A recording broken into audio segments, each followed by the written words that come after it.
So one of these things that we've been discussing a lot lately is this idea of not just forgiving other people, but forgiving yourself.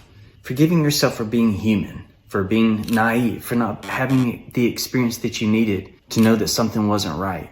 Our entire life is made of observations and experiences. So when we can forgive others, we then need to forgive ourselves. And one of the ways that we can forgive ourselves, one of the ways we can work on ourselves is understanding that we're in control of our reactions, which means we're also in control of our happiness. We can't depend on anybody or circumstances to dictate our happiness or dictate our reactions. Can we be provoked? Sure. But at the end of the day, I am responsible for the decisions that I make. I am responsible for my happiness.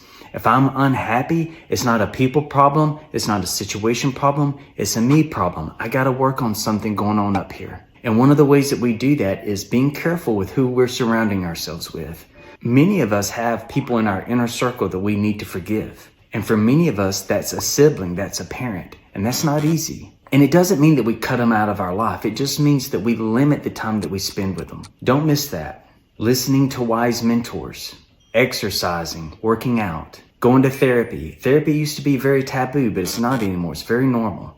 We need people who understand human psyche that have been listening to stories for years to help us understand ourselves. That's really what the point of a therapist or counselor is for. And I don't mean somebody that read a bunch of books, and I don't mean a religious leader. I mean someone that is a licensed counselor or therapist, because there's a huge difference. And I know this from experience.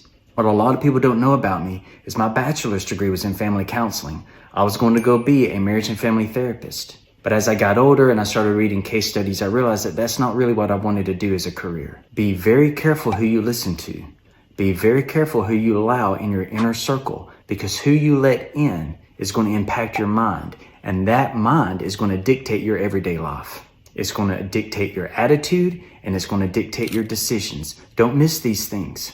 You may have outgrown this. You may be past this. You may be like, yeah, I went through that 15 years ago and I'm good now. But I bet you there's someone in your life that needs to hear it. And I want you to send this video to them. And if you're receiving this video from that person wants you to win. They're not coming down on you. They're not making fun of you. They're not laughing at you. They want you to succeed. They want you to be happy. They want you to win.